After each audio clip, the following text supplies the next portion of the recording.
Efisiensi anggaran yang diterapkan oleh pemerintah pusat di berbagai sektor tidak memberikan dampak signifikan terhadap keuangan Kabupaten Badung.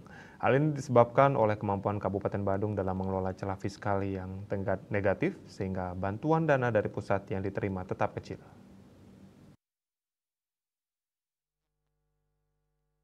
Dengan strategi optimalisasi pajak yang telah diterapkan, Kabupaten Badung tetap mampu membangun daerahnya meskipun bantuan dari pemerintah pusat terbatas. Efisiensi anggaran yang diberlakukan di tingkat pusat tidak menjadi penghalang bagi Badung untuk terus berkembang dan meningkatkan kesejahteraan masyarakatnya.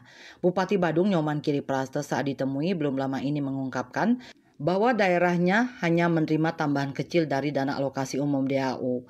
Dikatakannya pihaknya di Badung tetap berusaha melaksanakan intensifikasi dan ekstensifikasi pajak. Menurutnya efisiensi yang diterapkan pemerintah pusat tidak berdampak besar bagi Badung karena pendapatan daerah masih dapat ditingkatkan melalui optimalisasi pajak. Peningkatan pendapatan asli daerah PAD menjadi salah satu bukti keberhasilan strategi tersebut. Sebelum masa jabatannya, PAD Badung berada di angka 2,4 triliun rupiah, namun kini telah meningkat di atas 6 triliun rupiah. Menurutnya ini merupakan sebuah keberhasilan. Ia berharap Bupati dan Wakil Bupati Badung terpilih nantinya dapat mempertahankan dan meningkatkan PAD lebih jauh lagi. Giri Praste menegaskan bahwa peningkatan PAD tersebut bertujuan untuk memenuhi kebutuhan dasar masyarakat di Bumi Keris.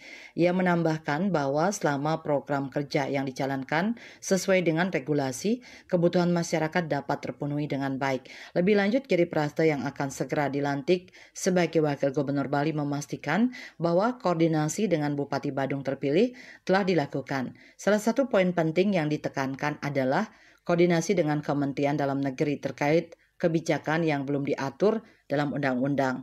Menurutnya sepanjang tidak dilarang oleh undang-undang maka kebijakan tersebut bisa dijalankan. Ini termasuk dalam konsep kearifan lokal sebagai bagian dari otonomi daerah. Parwata Bali Pos melaporkan.